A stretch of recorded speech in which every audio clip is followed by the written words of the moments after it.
Leigh, congrats for the success of the show. How are you? Good. I'm excited to be here. Thank you so much. It's been really amazing for audiences to discover it. It just makes me really happy. Before you wrote this book, you were working in different areas, but writing book was your childhood dream. Well, I wanted to be a writer from the time I was a kid. So ever since I was a little girl, that was my dream, to write books. And I wrote a lot when I was young, because it was just pure joy. And for me, it was almost like a survival mechanism, like reading and then writing my own stories that usually sounded a lot like the last book I had been reading. That for me was a way to sort of to get through the day, because I was, like a lot of readers, I didn't really fit in. And I felt like a bit of an outcast growing up, and my home situation, my situation with my family wasn't great. So for me, books were a refuge. They were a place to find happiness and adventure and just a place to hide. And then as I got older and I was writing more, and I knew I wanted this to be my career, I still had no idea really how to write a book. So I would start and then I would get stuck. And I had reached a point, I hit around when I was 35, I was like, maybe I'm just never gonna be able to do this. Maybe I'm gonna be one of those people who had a dream and didn't get to live it. But the truth is, for me, to become a writer was really about learning my process and learning that I need to have an outline in order to be able to work. And that once I did that, that really unlocked how to write a book for me. And Shadow and Bone was an idea that was really about, what if darkness was a place and the monsters we imagined there were real? And that little question spawned a lot of other questions, but without understanding how to write a book, I think it would have just been one more idea, one more false start that I never finished. How it is to build a fantasy world? I think I got more confident as I went. I learned the things that I loved in the world. Like for me, one of my favorite things is thinking about the stories that people tell each other within a world, the legends, the myths, the way that we talk about power. And so, in terms of building it, it didn't all happen at once. For me, I need to know the plot of the story before anything else. And then I start to understand how the characters evolve through that plot and why they have to be the people who are going on this journey. And then the world is, and really sort of the feeling of the story comes together through research. So for the Shadow and Bone trilogy, I was researching things like cultural histories of Russia, trying to find old textiles, old prayer books, recipe books, anything I could get my hands on as a sort of jumping off point for the feeling of it. And for Six of Crows, it was about researching cons and heists, but also researching what it was like to live in a Victorian slum, how the Dutch Republic ran in the 1700s as this incredible trading empire and merciless trading empire that ran out of this tiny island country that is very similar to Kerch. And also researching old New York. But then you also find yourself diverting to things like there's a technique that Kaz uses in the Ice Court heist that I had asked a magician friend of mine. I was like, I need him to be able to get something like into this prison with nobody knowing. And I ended up researching something completely disgusting called water gouting, which is something that magicians have studied over, don't look it up, you'll be sorry, but that magicians have studied over many centuries. And for me, that was, those are sort of like the pleasurable elements. The trick for me is not getting bogged down in that.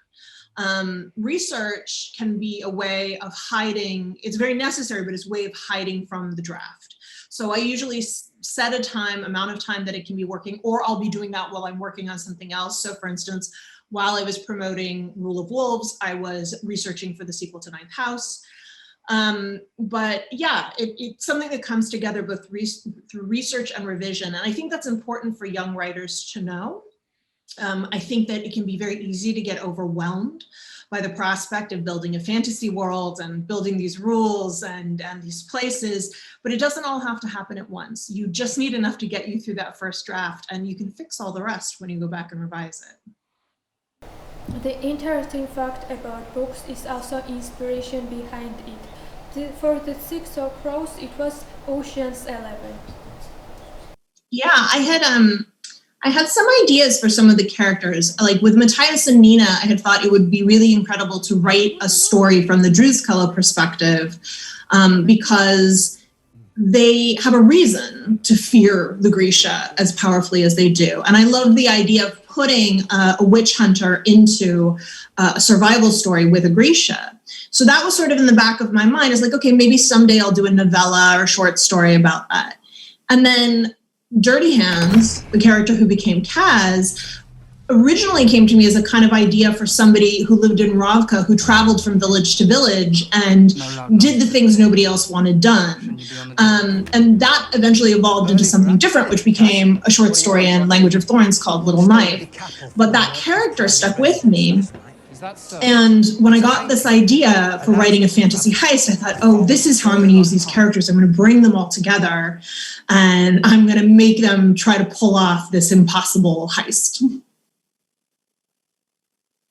From all the characters, can you say that Kaz is your favorite? I don't think Kaz is my favorite. I love Kaz, but he's so challenging to write because he's so smart. You know, anytime you're writing a character that's that clever and has to be thinking so far ahead, it's a challenge. You know, you're playing a game of wits, not just with the characters in the book, but with your readers. And so Kaz is quite challenging to write. What I do love writing about him, though, is the tension between, and this is always exciting for me no matter which character I'm writing, the tension between what they say and what they feel. And for some characters, that's like, you know, Nina is going to tell you what she thinks and what she feels immediately. But for Kaz, that gulf is really big. You know, Nikolai will find a joking way to tell you how he feels, or he'll find a clever way to do it. Zoya will keep all of her emotions inside and maybe not tell you anything at all, just punch you in the face. So there's different ways that people communicate. And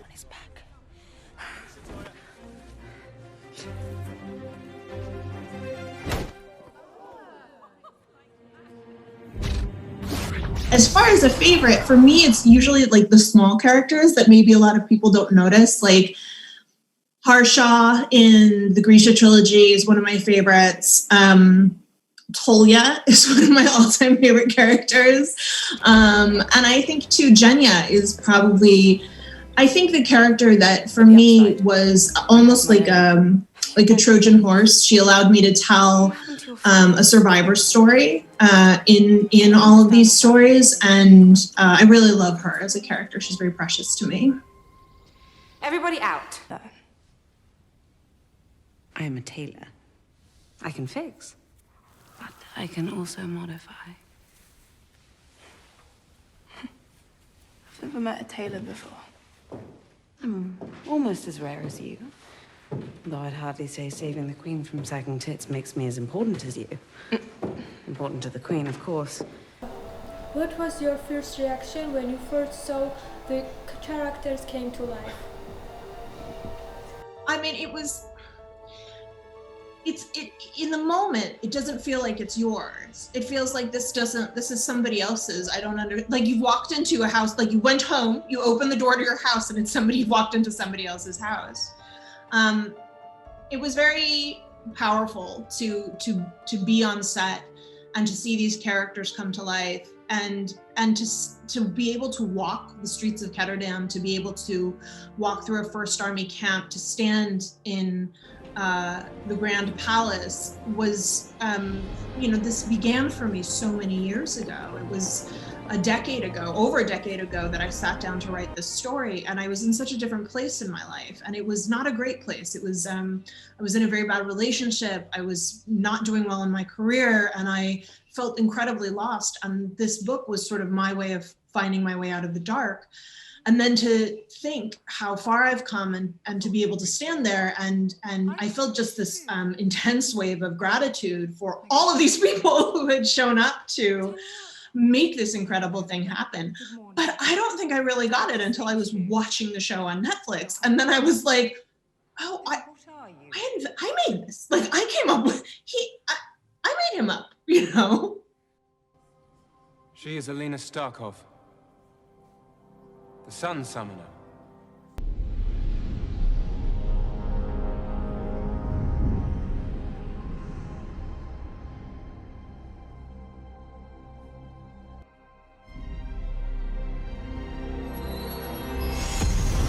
When you wanted to make appearance in show, you wanted to make it like horrible days. Why? I just thought it would be fun. Like, how many chances do you get to die horribly? I just thought it would be the best way, like the best possible author cameo. But originally, you know, they schedule the cameo based on what they're shooting when you're doing the set visit, and they can't tweak that. You know, that production schedules are incredibly challenging. They have multiple people who have to keep them working and to keep you on budget. And so originally I was just supposed to open a door. Like, that was my whole thing, like, open the door to the palace. And I was excited for that. But then to get to be in this huge scene with all of these soldiers and all of these Grisha, to get to hug Jessie and kind of welcome her into the Grishaverse was really spectacular. But I'm kind of hoping that if we get a season 2, I get to come back and die horribly. I have read all the books, and in the movies there is change. As and his Six of Crows does not look for the Alina. I think for us, it was, you know, we really wanted to bring these stories together and give a real sense of the scope of the world, and to not just be telling a chosen one story, but also talking about other people who are experiencing the effect of this chosen one on the world. So usually you have kind of the kings and queens and power players who surround the chosen one, but we really wanted to bring in the idea of these people who were essentially viewed as expendable, who were criminals and thugs and thieves and lived at the fringes, but who were going to become very important to this story. And you know, what we really had to do was write prequel information for the Crows. You know, we couldn't start them where they are at the beginning of Six of Crows. We needed to start them a little bit earlier, so that if we get the chance to get to the plot of Six of Crows, we won't have burned through all of that already. It was the casting process, because, you know, fandoms had many choices, and one of them who got the Darkling's part is Ben Barnes. And he also was choice of the fans. It's always great to see what readers want from a cast, but the truth is, you know, often readers will cast models or actors that are way too old for the parts, or way too young for the parts, or who simply would not be interested in the part.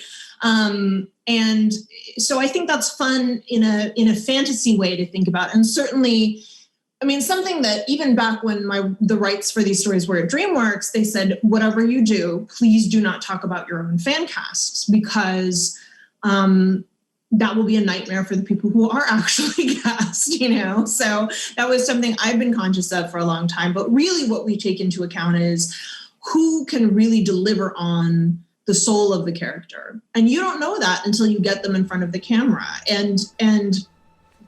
But when it does happen, it's immediate. There's no negotiation. There's no, well, I think it was okay. It's like lightning strikes, and you're like, that's our person.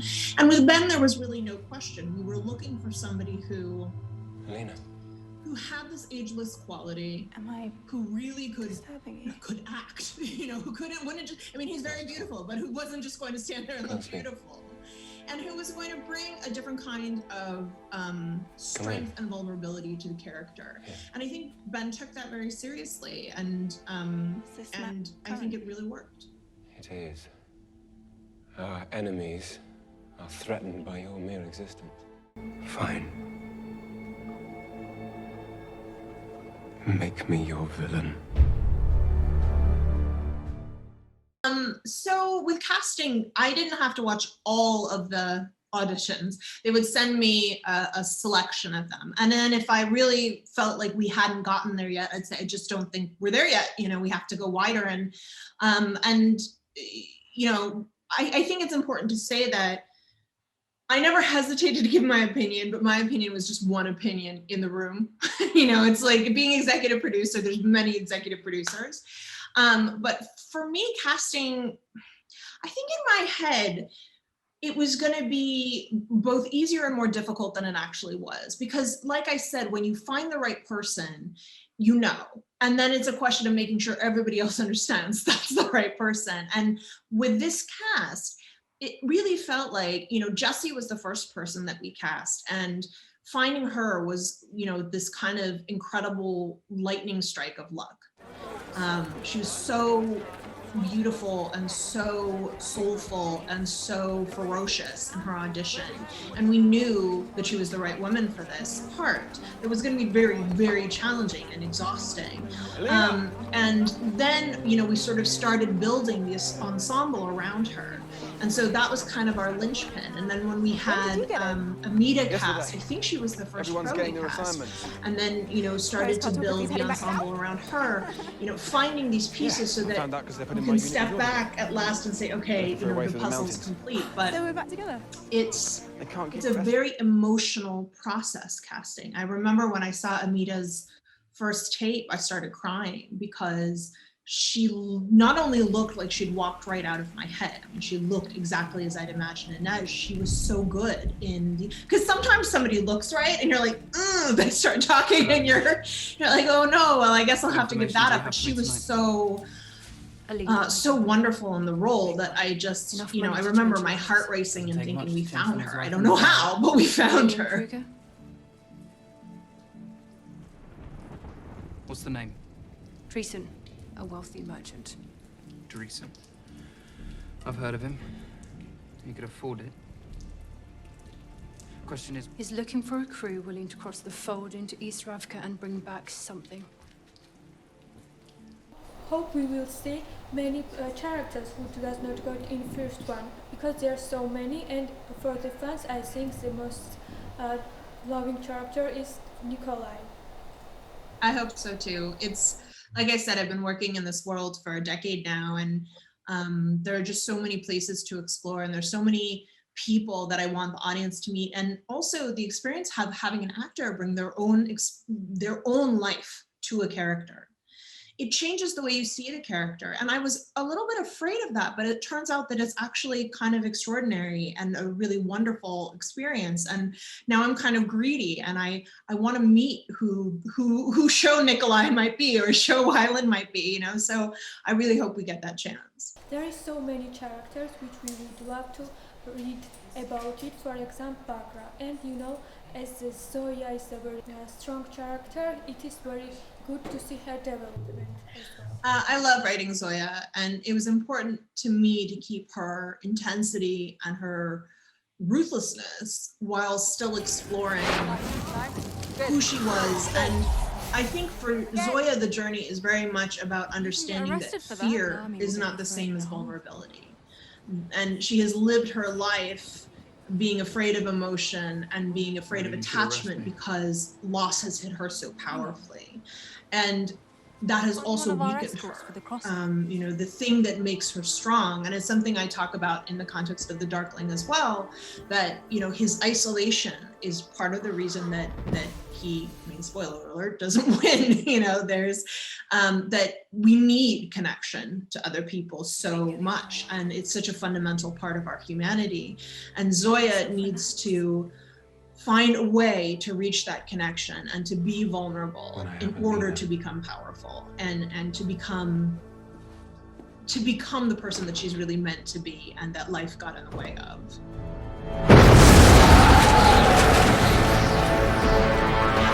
I love Bagra. I love her character. I love her. I love writing her, and I would love to write prequels for her. I don't know if I would ever do it because I'm not sure Karamzin. In some ways, I like giving people little breadcrumbs. I'm not sure that I want to give a complete history because it allows me to bring her legend into things when I want to. And so I also think that she embodies a kind of storytelling space that we don't usually see women in. She is ancient and she has lived and she has had many lovers and she has had, we know of 2 children, there could be more, you know, and she, I think, has also evolved. You know, she was a terrible mom, you know, just an absolutely terrible mom, and she knows that she essentially made her son into a monster, and she is desperate to protect him and save him from himself and from what she thinks is this kind of these actions that will put him beyond salvation. Their blood is on your hands as much and so as mine. I think her evolution would be incredibly interesting to write, but it's also like an epic saga that would have to span many centuries. Maybe like a graphic novel. Could be like little vignettes through time with Bagra. No. You cannot control it. I could create just like he did. Then you will die, like he did. It's unpredictable, unstable. The small science feeds as Murzost feeds on us. I forbid it. Now, do you hear me? The book has so many surprises. For example, when Alina loses power. I think that, you know, I took a lot of heat for the events in that book, in the final book of the trilogy, and I understand that. I think that there's a real hunger in us to see people just continuously level up, and I get that. But for me, I think I always saw Alina as a soldier, and someone who had paid her price and gone to war when she didn't want to go to war, and who had sacrificed just a tremendous amount for her country, and who deserved to be at peace and to have a life that it had already been so marked by tremendous loss that but she and Zoya are very different people. You know, Zoya's answer to, because Zoya has never had the sense of being able to rely on someone, Zoya has relied on power. You know, if she can be the most powerful person in the room, nobody can hurt her ever again. And what she has to learn is that that's not true. You can still be hurt even if you're the most powerful person in the room. But she has a different way of viewing power, in the same way that Nikolai has a different way of viewing power. Alina has a different way of viewing power. Kaz has a different way of viewing power. And honestly, part of that is cultural, you know, and that's something that I tried to convey when I was writing Language of Thorns, that all these different cultures within the Grishaverse have a very different attitude towards magic.